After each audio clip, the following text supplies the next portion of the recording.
Hello students. तो आज का वीडियो ट्वेल्थ क्लास के अंतर्गत जो बुक आता है ना इतिहास का, तो उसका जो पहला बुक होता है प्राचीन भारत का इतिहास, तो उसी के अंतर्गत आज का वीडियो है। और ये चीज़ आपको ध्यान रखना है कि ये जो सभी क्वेश्चन इसमें लिए गए हैं, ये सभी प्रश्न पीछे एग्जाम में पूछे हुए हैं। तो क्वेश्चन आप जानते हैं कि मैक्सिमम क्वेश्चन रिपीट ही होता है, तो इसलिए ये वीडियो आप सभी के लिए बहुत ही लाभदायक होगा। तो आप ध्यान से पूरे वीडियो को देखेंगे। तो चलिए शुरू करते हैं। पहला क्वेश्चन है कि घोड़े के हड्डियों के साक्ष्य कहाँ से मिले हैं। तो घोड़े के हड्डियों के जो साक्ष्य हैं ये आप देखेंगे कि सुरकोटदा से मिले हैं। कहाँ से मिले हैं? सुरकोटदा से। अब पूछेंगे कि सुरकोटदा कहाँ है, तो ये वर्तमान भारत के गुजरात राज्य में है। किस राज्य में है? गुजरात राज्य में। कालीबंगम किस राज्य में है? तो कालीबंगम आपका राजस्थान में है, ये है राजस्थान में। और उसके बाद में लोथल भी किस राज्य में है? तो लोथल भी आपका है किस राज्य में? ये भी है अभी वर्तमान के गुजरात राज्य में। ठीक है, तो ये चीज़ ध्यान रखेंगे। अगला क्वेश्चन देखते हैं हम। सर्वाधिक प्राचीनतम स्मृति ग्रंथ कौन है? सबसे प्राचीन स्मृति ग्रंथ कौन है? तो ये चीज़ ध्यान रखना है। इसमें सबसे प्राचीन स्मृति ग्रंथ है मनु स्मृति। कौन है? मनु स्मृति। फिर अगला क्वेश्चन, मोहनजोदड़ो किस नदी के किनारे स्थित है? तो मोहनजोदड़ो जो है ये है सिंधु नदी के किनारे। और आप देखेंगे भारत के मैप में सबसे ऊपर से जो प्रमुख नदी गुजरती है वो है सिंधु नदी है। और ये मोहनजोदड़ो ये है जो ना, ये वर्तमान के पाकिस्तान में स्थित है। उस समय पाकिस्तान भारत का अंग था, लेकिन अभी के ये पाकिस्तान में स्थित है। ठीक है, अगला क्वेश्चन देखिए कि मोहनजोदड़ो का खोज 1922 में किसने किया था? तो 4 नंबर क्वेश्चन है। मोहनजोदड़ो का खोज तो 1922 में ये किए थे राखल दास बनर्जी। कौन किए थे? राखल दास बनर्जी। और पूछा जाए दयाराम साहनी के बारे में, तो कहना है कि ये हड़प्पा सभ्यता का खोज किए थे। और कब किए थे? तो कहना है 1921 में। कब किए थे? 1921 में। ठीक है, आगे देखिए अगला क्वेश्चन देखिए। अगला क्वेश्चन है कि कालीबंगा कहाँ स्थित है? ठीक है, तो कालीबंगा जो है ये वर्तमान राजस्थान में, पहले ही क्वेश्चन में बता दिए, कालीबंगा राजस्थान में स्थित है।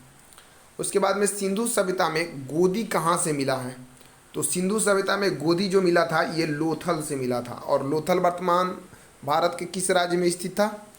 तो ये था गुजरात में। ठीक है, कालीबंगा बोले तो राजस्थान, रोपड़ बोले तो पंजाब, और बनावली बोले तो ये कहना है हरियाणा। राखीगढ़ी और बनावली दो जो क्षेत्र है वो हरियाणा में था। अगला क्वेश्चन 7 नंबर देखिए। अशोक का संबंध किस वंश से था? तो अशोक का संबंध मौर्य वंश से था। मौर्य वंश के पहले राजा जो थे ये थे आपके चंद्रगुप्त मौर्य। पहले राजा कौन थे? चंद्रगुप्त मौर्य। दूसरे राजा बिंदुसार, और तीसरे मेन राजा थे वो थे अशोक। ठीक है, और मौर्य वंश के अंतिम शासक कौन थे ये आप मतलब कि कमेंट करके बताएंगे। उसके बाद में अगला क्वेश्चन देखिए, मेगास्थनीज भारत में किसके दरबार में आया था? तो आपको पता है कि चंद्रगुप्त मौर्य से जब कार्नेलिया का शादी हुआ था तो सेल्यूकस निकेटर का जो राजदूत था वो चंद्रगुप्त मौर्य के दरबार में आया था, जिसका नाम था मेगास्थनीज। ठीक है, महाभाष्य के लेखक कौन थे? 9 नंबर क्वेश्चन है, महाभाष्य के लेखक कौन थे? तो महाभाष्य के जो लेखक थे वो थे पतंजलि। महाभाष्य के लेखक कौन थे? तो ये आप ध्यान रखेंगे कि महाभाष्य के लेखक पतंजलि थे। ठीक है, उसके बाद में अगला देखिए आप, प्रयाग प्रशस्ति का संबंध किस गुप्त शासक से है? तो प्रयाग प्रशस्ति का संबंध था चंद्रगुप्त मौर्य से था कि समुद्रगुप्त से था कि स्कंदगुप्त से था? आप बताइए। तो समुद्रगुप्त से था। और ये किसका बेटा था? चंद्रगुप्त प्रथम का बेटा था। इसको भारत के नेपोलियन के नाम से भी जाना जाता था, समुद्रगुप्त को। ठीक है, आगे देखिए आप, आगे देखेंगे किस शासक को प्रियदर्शी कहा जाता था? किस शासक को प्रियदर्शी कहा जाता था? तो ये था अशोक। अशोक को प्रियदर्शी कहा जाता था। फिर गौतम बुद्ध का जन्म कब हुआ था? तो गौतम बुद्ध का जन्म 563 ईसा पूर्व में हुआ था। और मृत्यु पूछेंगे तो 483 ईसा पूर्व में। जन्म इनका कहाँ हुआ था, तो कहना है लुम्बिनी वन में हुआ था, जो वर्तमान नेपाल में स्थित है। 13 नंबर क्वेश्चन, महावीर स्वामी की माता का नाम क्या था, तो महावीर स्वामी की माता का नाम था त्रिशला, जो लिच्छवी राजा चेटक की बहन थी। फिर हम पूछेंगे महामाया कौन थी, तो महामाया जो थी ये गौतम बुद्ध की माता थी। फिर यशोधरा कौन थी, तो यशोधरा जो थी ये गौतम बुद्ध की पत्नी थी। ठीक है, तो ये सब ध्यान रखेंगे। अनुजा प्रियदर्शनी कौन थी, तो महावीर स्वामी की बेटी का नाम था अनुजा प्रियदर्शनी। 14 नंबर क्वेश्चन देखेंगे, भारत में मुगल साम्राज्य की स्थापना कब हुई, तो ये हुआ था 1526 ईस्वी में और बाबर ने किया था। फिर देखेंगे 15 नंबर क्वेश्चन, धम्म महामात्रों को किसने नियुक्त किया, तो धम्म महामात्रों को धर्म का प्रचार करने के लिए ये अधिकारी थे, इनको नियुक्त किया था अशोक ने, क्योंकि इसने ही बौद्ध धर्म का प्रचार सीरिया, श्रीलंका इत्यादि देशों में करवाया था। ठीक है, फिर आगे देखेंगे 16 नंबर क्वेश्चन, महाभारत की रचना किस भाषा में हुई थी, तो महाभारत की जो रचना है ये हुई थी आपकी किस भाषा में, संस्कृत भाषा में। किस भाषा में, संस्कृत भाषा में। फिर आगे आइए, क्वेश्चन है मनुस्मृति में कितने प्रकार के विवाहों का उल्लेख है, 17 नंबर क्वेश्चन है। तो देखिए मनुस्मृति में जो है ये आपके 8 प्रकार के विवाह का उल्लेख है। कितना प्रकार का, 8 प्रकार के विवाह का उल्लेख है। फिर 18 नंबर क्वेश्चन है कि महात्मा बुद्ध को ज्ञान की प्राप्ति कहाँ हुई थी, तो इनको ज्ञान का प्राप्ति हुआ था बोध गया में। देखिए ये सब जगह महात्मा बुद्ध से जुड़ा हुआ है। इनका जन्म हुआ था लुम्बिनी में, ज्ञान का प्राप्ति हुआ था बोध गया में। प्रथम जो उपदेश दिए थे वो दिए थे आपके सारनाथ में, और इनका मृत्यु जो हुआ था वो हुआ था कुशीनगर में। ठीक है, अब आगे देखिए बुद्ध का बचपन का नाम क्या था। ठीक है, तो आगे क्वेश्चन है बुद्ध के बचपन का नाम क्या था, तो ये होगा आपका सिद्धार्थ। क्या था, सिद्धार्थ था। फिर देखेंगे अगला क्वेश्चन कि वेदों का संख्या कितना है। ठीक है, वेदों का संख्या कितना था, तो आपको पता है कि वेद कितना था, 4 गो था, ऋग्वेद, यजुर्वेद, सामवेद और अथर्ववेद। तो जब भी हम पूछेंगे कि वेदों का संख्या कितना था, तो आपको बताना है कि सर 4 था, ऋग्वेद, यजुर्वेद, सामवेद और अथर्ववेद। वेद का संख्या हो गया 4। ठीक है, उसके बाद में महावीर स्वामी का जन्म कब हुआ था, तो महावीर स्वामी का जो जन्म है ये हुआ था 540 ईसा पूर्व में। ठीक है, अगला क्वेश्चन है दिगंबर एवं श्वेतांबर किस धर्म से संबंधित हैं, तो देखिए आपको पता है कि चंद्रगुप्त मौर्य के शासनकाल में अकाल पड़ा, और जब अकाल पड़ा तो कुछ जो जैन हैं, मतलब कि कुछ जैन सन्यासी थे, तो वो भद्रबाहु के नेतृत्व में कर्नाटक के क्षेत्र में चले गए, और कुछ जो है वो यहीं पे मतलब मगध के क्षेत्र में रुक गए थे। तो जो रुक गए वो स्थूलभद्र के नेतृत्व में रुके, और भद्रबाहु के नेतृत्व में जो चले गए, तो जो रुके वे अपने आप को श्वेतांबर कहने लगे, और जो आए तो उनको अलग कर दिए, तो वो अपने आप को दिगंबर कहने लगे। ठीक है, श्वेतांबर जो है श्वेत कपड़ा धारण करते थे, और दिगंबर कहते थे कि दिशा ही हमारा वस्त्र है, तो कपड़ा धारण करने का कोई ज़रूरत है ही नहीं, तो वे नग्न रहते थे। ठीक है, तो दिगंबर और श्वेतांबर किस धर्म से संबंधित थे, तो कहना है जैन धर्म से।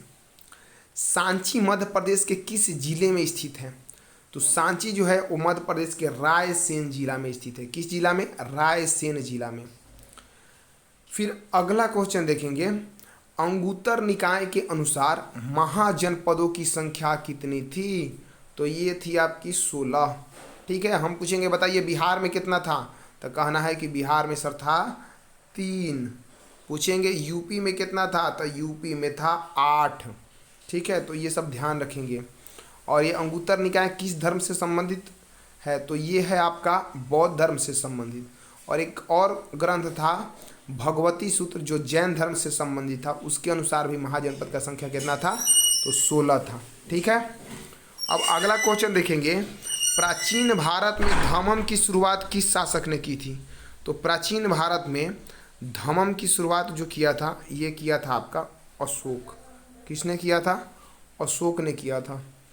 उसके बाद देखेंगे मगध साम्राज्य की स्थापना किसने की? तो मगध साम्राज्य का जो स्थापना किया था, वास्तविक रूप से अगर संस्थापक कहें तो ये थे बिंबिसार।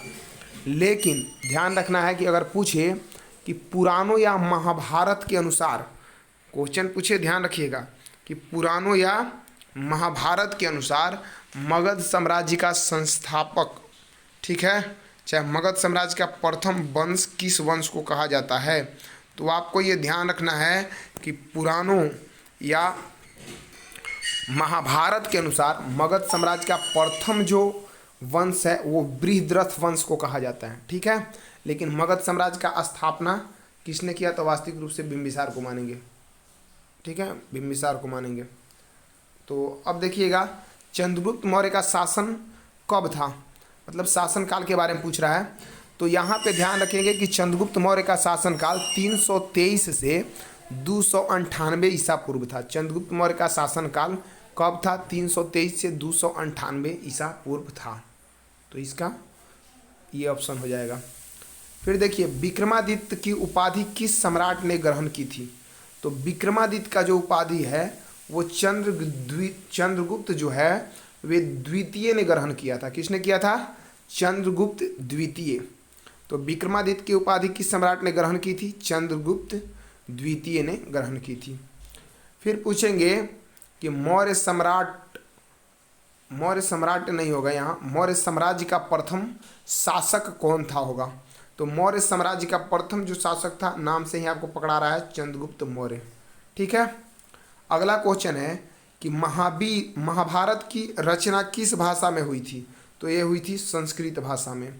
पुराणों का संख्या कितना है? तो आपको पता है 18 है। फिर पूछेंगे कि बताइए कि आश्रम व्यवस्था में कितने प्रकार के आश्रम का उल्लेख है? 32 नंबर क्वेश्चन आप देखेंगे कि आश्रम व्यवस्था में कितने प्रकार के आश्रम का उल्लेख है। तो बताइए 2 प्रकार है कि 4 प्रकार है कि 6 प्रकार है कि 8 प्रकार है? तो आश्रम व्यवस्था में 4 प्रकार के आश्रम का उल्लेख है, ठीक है। तो ये चीज़ आप ध्यान रखेंगे कि आश्रम व्यवस्था में कितने प्रकार के आश्रम का उल्लेख है। तो आश्रम व्यवस्था में आपका 4 प्रकार के आश्रम का उल्लेख है, ठीक है, तो 4 प्रकार के। उसके बाद में देखेंगे अश्वमेध यज्ञ का आयोजन क्यों किया जाता था? तो अश्वमेध यज्ञ का आयोजन जो है ये शाही संप्रभुता के लिए किया जाता था। फिर पूछेंगे निम्न में से कौन हड़प्पा सभ्यता का नगर नहीं है? तो देखिए मोहनजोदड़ो, लोथल, कालीबंगा है, विजयनगर जो था ये हड़प्पा सभ्यता का नगर नहीं था। तो यही आंसर होगा। फिर पूछेंगे कि विलियम जोन्स ने एशियाटिक सोसाइटी का स्थापना कब की थी? तो ये होगा आपका 1784 में। विलियम जोन्स एशियाटिक सोसाइटी का स्थापना कब किया था? तो कहना है कि 1784 ईस्वी में इसने एशियाटिक सोसाइटी का स्थापना किया था, ठीक है। उसके बाद में आप आइएगा, फिर अगला क्वेश्चन देखिए। अगला क्वेश्चन है आपका कि धौलावीरा किस राज्य में है? तो धौलावीरा उत्तर प्रदेश में है, ठीक है, या हरियाणा में है? उत्तर प्रदेश, हरियाणा, पंजाब या गुजरात? बताइए। तो नहीं, ये होगा आपका गुजरात में।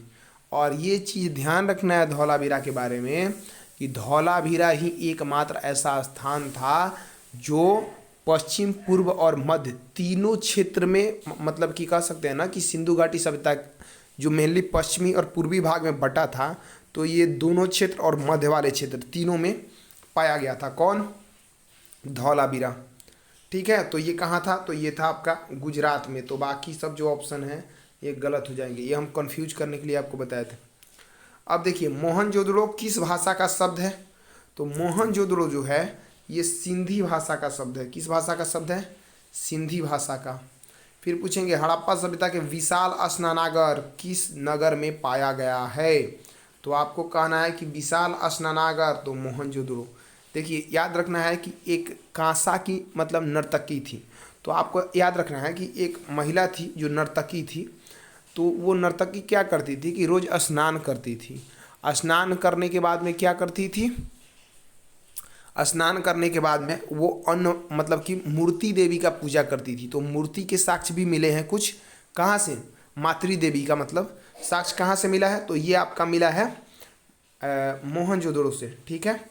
और उसके बाद में हम पूछें कि जब वो पूजा कर ली उसके बाद वो अन्न ग्रहण करती थी, तो पूछिए कास्य की मूर्ति, उसके बाद में स्नानागार, मातृ देवी का मूर्ति, और उसके बाद में हम पूछे कि अन्नागार। तो ये सब के साक्ष्य कहाँ से मिले हैं, तो ये मोहनजोदड़ो से मिले हैं, ठीक है। उसके बाद है पुरातत्व के अंतर्गत निम्न में से कौन एक नहीं आता है। तो पुरातत्व के अंतर्गत देखिए साहित्य जो है ये नहीं आएगा, सिक्का अभिलेख भवनावशेष आएगा, लेकिन पुरातत्व के अंतर्गत साहित्य नहीं आएगा, ठीक है। अब देखिए आगे क्वेश्चन देखिए आप, आगे क्वेश्चन है लोथल किस नदी के किनारे स्थित है।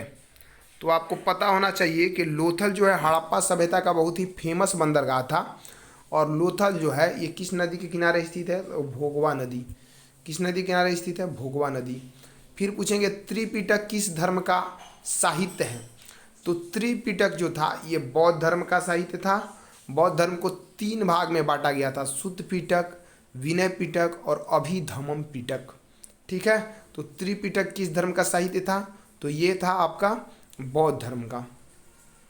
और त्रिरत्न पूछे तो त्रिरत्न बौद्ध धर्म भी होगा और जैन धर्म भी होगा, ये चीज़ ध्यान रखेंगे आप। फिर पूछेंगे राजतरंगिणी किसने लिखा था। तो राजतरंगिणी जो पुस्तक था ना, इससे कश्मीर के इतिहास के बारे में जानकारी प्राप्त होता है, और इस पुस्तक का रचना जो है वो कलहन ने किया था। किसने किया था, कलहन ने किया था, ठीक है। मुद्रा राक्षस का लेखक है, तो मुद्रा राक्षस के लेखक हो जाएंगे विशाख दत्त। उसके बाद में कौटिल्य, तो ये हो जाएंगे अर्थशास्त्र के लेखक, कौटिल्य अर्थशास्त्र के लेखक हो जाएंगे। और ये वानिनी नहीं होगा, पानिनी होगा, तो ये हिंदी व्याकरण के लेखक हो जाएंगे। उसके बाद देखिए वेनसोंग किस देश का यात्री था। अगला क्वेश्चन है वेनसोंग किस देश का यात्री था। तो ये वेनसोंग जो था ये था आपका चीन का, और ये आया था किसके शासनकाल में, तो हर्षवर्धन के शासनकाल में भारत आया था, ठीक है। उसके बाद अगला क्वेश्चन देखिएगा मौर्य काल का प्रसिद्ध यूनानी यात्री कौन था। तो मौर्य काल का प्रसिद्ध जो यूनानी यात्री का बात पूछ रहा है ना, यूनानी यात्री का, तो ये आपका कौन हो जाएगा, तो ये आपका हो जाएगा मेगास्थनीज। कौन हो जाएगा, मेगास्थनीज था, ठीक है। उसके बाद देखिए 45 नंबर क्वेश्चन हड़प्पा किस नदी के किनारे स्थित है। तो हड़प्पा जो है ये रावी नदी के किनारे स्थित है। किस नदी के किनारे स्थित है, रावी नदी के किनारे स्थित है। फिर देखेंगे आप अगला क्वेश्चन कि कलिंग की लड़ाई कब लड़ी गई थी, ठीक है। अगला क्वेश्चन आप देखेंगे कि कलिंग की लड़ाई कब लड़ी गई थी। कलिंग की लड़ाई कब लड़ी गई थी, तो आपको पता है कि कलिंग का जो लड़ाई है, देखिए 274 ईसा पूर्व में बिंदुसार के शासनकाल समाप्त होने के बाद में 5 साल तक लगभग उत्तराधिकार का युद्ध चला था।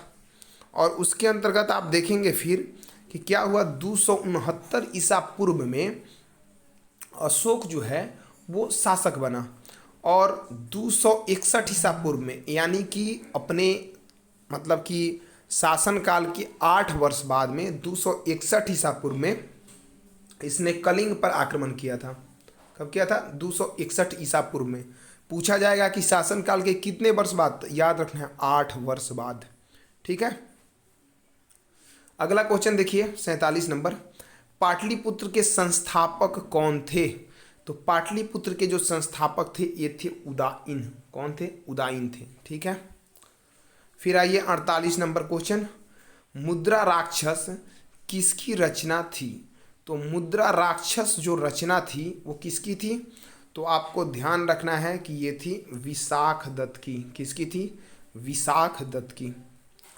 अगला क्वेश्चन है समुद्रगुप्त की तुलना किससे की जाती है। तो हम बोले हैं ना पीछे कि भारत का नेपोलियन इसको कहा जाता था, तो किससे किया गया तुलना, नेपोलियन से, ठीक है। अगला क्वेश्चन है कि बुद्ध का जन्म कहाँ हुआ था। तो बुद्ध का जन्म, इनका जन्म जो है वो लुम्बिनी वन में हुआ था। कहाँ हुआ था, लुम्बिनी वन में हुआ था, ठीक है। उसके बाद अगला क्वेश्चन आप देखेंगे कि हड़प्पा सभ्यता किस युग की सभ्यता है। तो हड़प्पा सभ्यता कांस्य युगीन सभ्यता है। कैसी है? कांस्य युगीन सभ्यता है हड़प्पा सभ्यता। अब अगला क्वेश्चन आप देखेंगे कि मोहनजोदड़ो का शाब्दिक मतलब है। मोहनजोदड़ो का शाब्दिक मतलब है। अगला क्वेश्चन आप देखेंगे कि मोहनजोदड़ो का शाब्दिक मतलब है। तो यहाँ पे देखिए, जो मोहनजोदड़ो का शाब्दिक मतलब है ये क्या है आपको देखना है। तो मोहनजोदड़ो का शाब्दिक मतलब होगा मृतकों का टीला। क्या होगा? मृतकों का टीला। फिर देखेंगे भारतीय पुरातत्व का पिता किसे कहा जाता है। तो भारतीय पुरातत्व का पिता किसको कहा जाता है? तो ये कहा जाता है आपका अलेक्जेंडर कनिंघम को। यहाँ अलेक्जेंडर जो है ना, यहाँ होगा अलेक्जेंडर कनिंघम। तो भारतीय पुरातत्व का पिता किसे कहा जाता है? अलेक्जेंडर कनिंघम को। ठीक है। उसके बाद देखिएगा, हड़प्पा का उत्खनन किया था, किसने किया था? तो हड़प्पा का उत्खनन जो किया था, ये किया था दयाराम साहनी ने। और कब? 1921 में। फिर पूछेंगे कालीबंगा कहाँ स्थित है। तो कालीबंगा है आपका राजस्थान में। कालीबंगा कहाँ स्थित है? तो ये है आपका राजस्थान में स्थित है। ठीक है। उसके बाद में हम पूछेंगे कि पाटलिपुत्र नगर की स्थापना किस नदी के संगम पर की गई थी। तो पाटलिपुत्र नगर की स्थापना ये जो है किस नदी के संगम पे की गई थी। तो आप देखिएगा यहाँ ध्यान से, ये जो डी नंबर ऑप्शन में है ना 56 नंबर क्वेश्चन का, गंगा, सोन और पुनपुन। तो पाटलिपुत्र जो नगर की स्थापना है वो गंगा, सोन और पुनपुन नदी के संगम पर की गई थी। तो किस नदी के संगम पर की गई थी? तो गंगा, सोन और पुनपुन नदी के संगम पर की गई थी। ठीक है। तो ये चीज़ आप ध्यान रखेंगे। उसके बाद में अब आइए आप, भारतीय इतिहास का कौन सा काल स्वर्ण काल के नाम से जाना जाता है। तो भारतीय इतिहास का कौन सा काल स्वर्ण काल के नाम से जाना जाता है? तो गुप्त काल। गुप्त काल को स्वर्ण काल कहते हैं। फिर पूछेंगे द्रौपदी किसकी पत्नी थी। तो आपको पता है कि द्रौपदी के 5 पति थे, भीम, युधिष्ठिर, अर्जुन, नकुल और सहदेव। 5 भाई थे, तो होगा इनमें से सभी। ठीक है। फिर पूछेंगे गंगा पुत्र किसे कहा जाता था। तो गंगा पुत्र भीष्म को कहा जाता था। भीष्म पितामह, महाभारत में नाम सुने हैं, भीष्म पितामह। तो गंगा पुत्र किसको कहा जाता था? तो आपको कहना है कि गंगा पुत्र किसको कहा जाता था? तो भीष्म को कहा जाता था। गंगा पुत्र किसको कहा जाता था? भीष्म को। तो ये चीज़ आप ध्यान रखेंगे। अब आइए अगला क्वेश्चन। तो अगला क्वेश्चन देखते हैं, महात्मा बुद्ध को ज्ञान की प्राप्ति कहाँ हुई थी। तो बता दिए थे कि ज्ञान की प्राप्ति कहाँ हुई थी। तो बोध गया में हुई थी। स्तूप संबंधित है किस धर्म से? तो बौद्ध धर्म से संबंधित है। महावीर का जन्म कहाँ हुआ था। तो महावीर का जन्म कुंडलवन वैशाली में हुआ था। और पूछेंगे महावीर का मृत्यु कहाँ हुआ था। तो आपको कहना है कि पावापुरी में इनका मृत्यु हुआ था, लेकिन जन्म हुआ था कुंडलवन वैशाली में। अगला क्वेश्चन, प्रयाग प्रशस्ति की रचना किसने की। तो प्रयाग प्रशस्ति का जो रचना किया था वो किया था हरिसेन ने। किसने किया था? हरिसेन ने। और प्रयाग प्रशस्ति किस शासक से संबंधित है। तो याद रखिएगा समुद्रगुप्त से। किससे संबंधित है? समुद्रगुप्त से। मनुस्मृति में कितने प्रकार के विवाह का उल्लेख किया गया है। तो मनुस्मृति में कितने प्रकार के विवाह का उल्लेख किया गया है। क्वेश्चन ये रिपीट हो रहा है। तो ये होगा 8 प्रकार के। कितने प्रकार के विवाह का? 8 प्रकार के विवाह का उल्लेख किया गया है। फिर अगला क्वेश्चन देखेंगे, हड़प्पा सभ्यता का सबसे बड़ा नगर कौन था। तो ये होगा मोहनजोदड़ो। लेकिन देखिए, अगर पूछ दे कि हड़प्पा सभ्यता के अंतर्गत भारत का सबसे बड़ा जगह कौन था, तो ये आप बताएंगे राखी गढ़ी। अगर भारत का पूछे तो आप क्या बताएंगे? राखी गढ़ी। राखी गढ़ी बताएंगे। ठीक है, राखी गढ़ी बताएंगे। ठीक, तो ये ध्यान रखिएगा। अब इंडिका किसकी यात्रा वृत्तांत है। तो आपको पता है कि चंद्रगुप्त मौर्य के शासनकाल में, मतलब कि राजदूत के रूप में आए हुए थे, सेल्यूकस के राजदूत के रूप में कौन? मेगास्थनीज। और उन्होंने ही पुस्तक लिखा था इंडिका। ठीक है, अब आगे हम देखते हैं क्वेश्चन। अगला क्वेश्चन है आपका, श्वेतांबर एवं दिगंबर का संबंध किस धर्म से है? तो आपको पता है ये क्वेश्चन रिपीट हो रहा है। श्वेतांबर और दिगंबर का संबंध जो है ये है आपके किस धर्म से? तो जैन धर्म से। ठीक है, तो श्वेतांबर और दिगंबर का जो संबंध है ये किस धर्म से है? तो ये है आपका जैन धर्म से। ठीक है, उसके बाद में आप देखेंगे तो देखिए यहाँ पे जैन धर्म के 24वें तीर्थंकर कौन थे? जैन धर्म के 24वें तीर्थंकर कौन थे? तो ये थे महावीर स्वामी। ठीक है, पूछेंगे जैन धर्म के प्रथम तीर्थंकर, तो ऋषभदेव। इनका चिन्ह क्या था? सांड था। महावीर स्वामी का चिन्ह क्या था? सिंह था। क्या था? सिंह था। ठीक है, उसके बाद में यहाँ पे जैन धर्म के 23वें तीर्थंकर का नाम, तो पार्श्वनाथ। ठीक है, तो पहला ऋषभदेव याद रखिएगा, 23वां पार्श्वनाथ और 24वां जो है वो महावीर स्वामी है। ठीक है, उसके बाद में देखिए अर्थशास्त्र के लेखक कौन थे? तो ये थे आपके कौटिल्य। कौन थे? कौटिल्य। कौटिल्य का अन्य नाम जो था ये आप चाणक्य भी जानते हैं और विष्णुगुप्त भी था। तो कौटिल्य को चाणक्य और विष्णुगुप्त के नाम से भी जाना जाता है। फिर अगला क्वेश्चन देखेंगे कि मोहनजोदड़ो का उत्खनन किसने किया था? मोहनजोदड़ो का उत्खनन किसने किया? तो मोहनजोदड़ो का जो उत्खनन किया था वो किया था आर.डी. बनर्जी। और आर.डी. बनर्जी ने इसका उत्खनन कब किया? तो 1922 में। कब किया था? 1922। ठीक है, ध्यान रखेंगे, थोड़ा लिखा नहीं पा रहा है ना क्लियर। 1922 ध्यान रखेंगे। उसके बाद में बताइएगा कि तृतीय बौद्ध संगीति कहाँ हुआ था? तो देखिए पहला बौद्ध संगीति राजगृह में हुआ था, दूसरा हुआ था वैशाली में और तीसरा हुआ था पाटलिपुत्र में। और चौथा पूछे तो चौथा होगा कुंडल वन। ठीक है, कुंडल वन कहाँ है अगर पूछेंगे तो कहना है कश्मीर में, और कुंडग्राम वैशाली में है। अगला क्वेश्चन देखिए, सिंधु घाटी के निवासियों को किस धातु का ज्ञान नहीं था? तो सोना, चांदी, तांबा का ज्ञान था लेकिन लोहा का नहीं था। किस धातु का ज्ञान नहीं था? लोहा का नहीं था। अब देखिए अगला क्वेश्चन। अगला क्वेश्चन है हड़प्पा सभ्यता किस युग की सभ्यता है? तो आपको पता है ये क्वेश्चन क्या हो रहा है? रिपीट हो रहा है। हड़प्पा सभ्यता किस युग की सभ्यता है? तो आप बताइएगा। हड़प्पा सभ्यता जो है ये आपकी कांस्य युग की सभ्यता। अब यहाँ देखिए कंफ्यूज करने के लिए लौ और कांस्य क ख दोनों ऑप्शन दे दिया है, तो ये नहीं होगा। ठीक है, हड़प्पा सभ्यता कांस्य युग की सभ्यता थी। इंडिका के लेखक कौन हैं? तो इंडिका के जो लेखक हैं इनका नाम क्या है? तो इनका नाम है आपका मेगास्थनीज।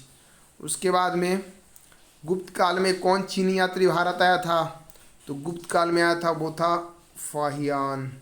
और ये किसके शासनकाल में आया था? तो फाहियान जो आया था ये आया था किसके शासनकाल में? चंद्रगुप्त द्वितीय। उसको उसका उपनाम क्या था चंद्रगुप्त द्वितीय का? तो कहना है विक्रमादित्य। बताइए श्रीमद् भागवत गीता के महत्व पर किसने विचार व्यक्त किया था? तो ये किए थे महात्मा गांधी। ठीक है, भगवत गीता के महत्व पर विचार गांधी जी ने व्यक्त किया था और इन्होंने इसे माता कहा था।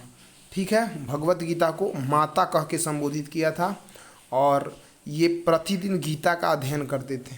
ठीक है, अगला क्वेश्चन देखिए, महावीर ने पार्श्वनाथ 23वें तीर्थंकर थे और महावीर 24वें तीर्थंकर थे जैन धर्म के। तो महावीर ने पार्श्वनाथ के सिद्धांत में नया सिद्धांत क्या जोड़ा? नया सिद्धांत क्या जोड़ा? तो नया जोड़े थे ब्रह्मचर्य। ब्रह्मचर्य मतलब शादी उदी नहीं करिए। ठीक है, उसके बाद में अगला क्वेश्चन देखिए। तो अगला क्वेश्चन फिर रिपीटेड क्वेश्चन है, लोथल कहाँ स्थित है? तो ये आपको पता है कि लोथल कहाँ स्थित है। लोथल है आपका गुजरात में स्थित। ठीक है, तो ये आपको पता है, तो यहाँ पे हम समय नहीं लेंगे। फिर आप बताएंगे अगला क्वेश्चन, चौथी बौद्ध परिषद किस शासक के काल में हुई थी? तो चौथी बौद्ध परिषद किस शासक के काल में हुई थी? तो ये आपको पता होना चाहिए कि ये हुआ था कनिष्क के काल में। ठीक है। प्रथम जो बौद्ध परिसर है वो हुआ था अजातशत्रु के काल में, प्रथम इसके काल में हुआ था, पहला अजातशत्रु के काल में, दूसरा जो है वो कालाशोक के काल में, तीसरा अशोक के काल में, और चौथा जो है वो कनिष्क के काल में हुआ था। इसका सही आंसर होगा कनिष्क। महाभारत में गंगा पुत्र के नाम से, तो गंगा पुत्र, क्वेश्चन रिपीट है, भीष्म। महाभारत का युद्ध कितने दिनों तक चला था? तो याद रखिएगा 18 दिन, कंफ्यूज नहीं होना है। महाभारत का युद्ध कितना दिन तक चला था? 18 दिन। फिर अगला क्वेश्चन है कि कनिष्क का राज्यरोहण कब हुआ था? तो कनिष्क का राज्यरोहण जो हुआ था वो 78 ईस्वी में हुआ था। कब हुआ था? 78 ईस्वी में, ठीक है। अब देखिए हम पूछेंगे कि 78 ईस्वी में एक संवत भी चला था, ऑप्शन भी आपको दे दे रहे हैं, कौन कौन सा संवत, ऑप्शन आपको बताना है कमेंट में। विक्रम संवत, कि शक संवत, कि हिजरी संवत, कि गुप्त संवत, ठीक है। तो आप बताएंगे कि कनिष्क का जो राज्यरोहण हुआ था 78 ईस्वी में, तो इस समय में कौन सा संवत चला था। अगला क्वेश्चन है, अगला क्वेश्चन पे आइए आप। महाभारत किसने लिखा? महाभारत को किसने लिखा था? तो ये चीज़ आपको ध्यान होना चाहिए कि महाभारत जो है ये वेद व्यास लिखे थे। कौन लिखा था? वेद व्यास। फिर आइए, चौथी बौद्ध संगीति किस शासक के काल में हुई थी? तो ये क्वेश्चन रिपीट हो रहा है, कनिष्क के काल में हुई थी। उसके बाद में विजयनगर साम्राज्य की स्थापना किसने की? तो विजयनगर साम्राज्य का स्थापना किया था हरिहर एवं बुक्का ने। किसने किया था? हरिहर एवं बुक्का। उसके बाद में वजिज को सामाजिक ग्रंथों में कहा गया है, तो इसको गणतंत्र कहा गया है, गण संघ नहीं मारिएगा, गणतंत्र कहा गया है। फिर है कि जनपद शब्द का शाब्दिक अर्थ, तो जहाँ लोग अपना घर बनाते थे और जहाँ लोग मवेशी रखते थे, इस सब जगह जनपद शब्द कहने का मतलब जन यानी लोग का, पद यानी पैर का बात हो रहा है, तो लोग का पैर जहाँ पड़ा उसको जनपद से संबोधित किया जा रहा था। तो जहाँ लोग अपना घर बना रहे हैं या मवेशी रख रहे हैं, तो वहाँ पे भी तो लोग रह रहे हैं ना, तो ये दोनों हो जाएगा, ठीक है। तो इसका ग नंबर ऑप्शन हो जाएगा। अगला क्वेश्चन है आपका पंच यहाँ पे वृक्ष वाले सिक्के होंगे ना, या पंच चिन्हित सिक्के हो जाएंगे, तो यहाँ थोड़ा टाइपिंग एरर है। तो पंच वृक्ष वाले सिक्के बने होते थे, तो देखिए ये मेनली बने होते थे चांदी के। किस चीज़ के बने होते? चांदी के। तांबे के भी कुछ मिले हैं, लेकिन मेनली जो है, और इसका विस्तार किस राज्य में था पूछा जाए तो ये सबसे अधिक बनते थे बिहार में, ठीक है। तो ये चीज़ आप ध्यान रखेंगे। अगला क्वेश्चन है ये कि अशोक द्वारा प्रचारित बौद्ध धर्म कहाँ प्रचलित नहीं हुआ? तो अशोक द्वारा जो प्रचलित बौद्ध धर्म था ये आपका कहाँ प्रचलित नहीं हुआ, ये आपको बताना है। तो ये ध्यान रखिएगा कि देखिए सीरिया, यहाँ पे सीरिया होगा, तो सीरिया में तो प्रचलित था ही, उसके बाद में श्रीलंका में भी था, जापान में भी था, तो ये कहाँ नहीं था? ब्रिटेन में नहीं था। कहाँ नहीं था? ब्रिटेन में नहीं था, ठीक है। उसके बाद में पाटलिपुत्र नगर की स्थापना की गई थी किसके द्वारा? तो आपको पता है कि उदयन जो था अजातशत्रु का बेटा, उदयंद्र लिख दिया है, उदयन होगा। तो अजातशत्रु का जो बेटा था उदयन, इसी के द्वारा पाटलिपुत्र नगर का स्थापना किया गया था। अगला क्वेश्चन है सिंधु घाटी के निवासियों को किस धातु का ज्ञान नहीं था? तो देखिए क्वेश्चन रिपीट है, सोना चांदी तांबा का था, लोहा का नहीं था, ठीक है। तो लोहा का ज्ञान नहीं था, ठीक। फिर अगला क्वेश्चन देखिएगा, 16 जनपदों में सबसे शक्तिशाली महाजनपद कौन था? तो सबसे शक्तिशाली था मगध, ठीक है। उसके बाद अगला क्वेश्चन है कि राखलदास बनर्जी को मोहनजोदड़ो के अवशेष किस वर्ष मिले थे? तो इनको मिले थे 1922 में। आप बताइएगा कि दयाराम साहनी को हड़प्पा सभ्यता के अवशेष किस वर्ष मिले थे? बताइएगा। 1921 में, ठीक है। अब देखिए धम्म महामात्रों को किसने नियुक्त किया? तो धम्म महामात्रों को नियुक्त किया था किसने? अशोक ने। किसने नियुक्त किया था? अशोक ने नियुक्त किया था। अगला क्वेश्चन है हीनयान और महायान संप्रदाय किस धर्म से संबंधित है? तो हीनयान और महायान जो संप्रदाय है ये बौद्ध धर्म से संबंधित है। किस धर्म से? बौद्ध धर्म से संबंधित है। देखिए, गौतम बुद्ध के मृत्यु के बाद जब बौद्ध धर्म दो भाग में बटा था, हीनयान और महायान। हीनयान जो था ना, ये गौतम बुद्ध को एक महापुरुष के रूप में देखते थे, जबकि महायान जो है ये गौतम बुद्ध को देवता के रूप में देखते थे। और हीनयान जो है ये मूर्ति पूजा नहीं करते थे, लेकिन महायान मूर्ति पूजा करते थे। तो ये चीज़ आपको ध्यान रखना है। फिर देखिए, कनिष्क राज्यरोहण, कनिष्क का राज्यरोहण कब हुआ था? क्वेश्चन रिपीट है, 78 ईस्वी। और इस समय में कौन सा संवत चलाया गया था? आपसे हम पूछे हैं, बताना है। गुप्त, विक्रम, उसके बाद हिजरी, या आप बता दीजिए शक संवत, कौन चलाया गया था? अगला क्वेश्चन है, अशोक के किस अभिलेख में कलिंग युद्ध का वर्णन किया गया है? तो कलिंग युद्ध का जो वर्णन किया गया है ये अशोक के 13वें अभिलेख में किया गया है। किस अभिलेख में किया गया है? 13वें। फिर अगला क्वेश्चन है कि चोलों के सबसे छोटे प्रशासनिक इकाई कौन था? तो चोलों का सबसे छोटा जो प्रशासनिक इकाई था वो था उर। क्या था? उर था। उसके बाद में अर्थशास्त्र की रचना कब हुई थी? तो अर्थशास्त्र की जो रचना हुई थी, अब आप बताइए चंद्रगुप्त मौर्य शासक कब बना था? पीछे आप पढ़े हैं, भूलिए मत, 323 ईसा पूर्व में। तो 323 ईसा पूर्व में जब ये शासक बना तो 300 से 400 के बीच का कलावधि, तो उसको कहेंगे चौथी शताब्दी। कहेंगे 400 से 500 का कलावधि तो आप कहेंगे 5वीं शताब्दी। जब कहेंगे 500 से 600 के बीच का कोई घटना तो आप कहेंगे 6ठी शताब्दी। तो ये चीज़ ध्यान रखिएगा। फिर अगला क्वेश्चन है कि पतंजलि के महाभाष्य से हमें जानकारी मिलती है। पतंजलि के महाभाष्य से जानकारी मिलती है, तो ये प्राक्य मौर्य काल का, मौर्य काल का नहीं, किस चीज़ का? प्राक्य मौर्य काल का। तो पतंजलि के महाभाष्य से जो जानकारी मिलता है वो मिलता है प्राक्य मौर्य काल का। अगला आप आइए क्वेश्चन, मौर्यकालीन टकसाल का प्रधान कौन था? मौर्यकालीन जो टकसाल था तो उसका प्रधान कौन था? तो वो था लक्षणाध्यक्ष। कौन था? लक्षणाध्यक्ष था। उसके बाद देखिएगा, अशोक किस वंश का शासक था? तो अशोक जो था ये मौर्य वंश का सबसे प्रतापी शासक कहा जाता है। किसको? अशोक को कहा जाता है। उसके बाद देखिएगा कि सिंधु घाटी सभ्यता में विशाल स्नानागार, तो बताए थे ना कि एक नर्तकी थी, वो स्नान करती थी, फिर मातृ देवी का पूजा करती थी, फिर अन्न ग्रहण करती थी। समझ रहे हैं? तो स्नानागार यानी मोहनजोदड़ो। ठीक है। फिर देखिए अगला क्वेश्चन है आपका कि अर्थशास्त्र और इंडिका में, अगला क्वेश्चन है आपका कि अर्थशास्त्र और इंडिका में किस राजवंश के विषय में जानकारी मिलती है? ठीक है। तो अर्थशास्त्र और इंडिका में किस राजवंश के बारे में जानकारी मिलता है? तो देखिएगा कि ये मौर्य वंश, क्योंकि अर्थशास्त्र के लेखक कौन थे? चाणक्य, कौटिल्य या विष्णुगुप्त, तीनों एक ही नाम है। आप चाणक्य कहिए, चाहे कौटिल्य कहिए, चाहे विष्णुगुप्त कहिए। और इंडिका के लेखक कौन थे? तो मेगास्थनीज। और ये दोनों किसके दरबार में रहते थे? चंद्रगुप्त मौर्य के। और चंद्रगुप्त मौर्य ने किस वंश का स्थापना किया था? तो मौर्य वंश का। अंतिम क्वेश्चन है कि किस शिलालेख में अशोक के कलिंग विजय का उल्लेख है? तो रिपीटेड क्वेश्चन है, 13वें। ठीक है।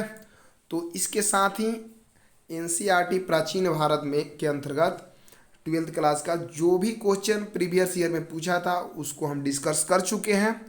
तो आप इसको वीडियो को मतलब देख लेंगे 2-3 बार, ताकि आप किसी क्वेश्चन को मिस नहीं करें। क्योंकि आपको भी पता है कि अगर यहाँ से क्वेश्चन आता है एग्जाम में और रिपीट जब क्वेश्चन होगा, अगर आपका ये क्वेश्चन गलत हो गया और उससे बहुत ही रिजल्ट पे इफेक्ट पड़ जाता है।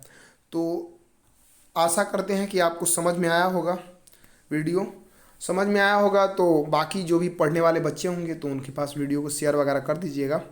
चलिए ठीक है, तो आज का क्लास यहीं पे रखते हैं।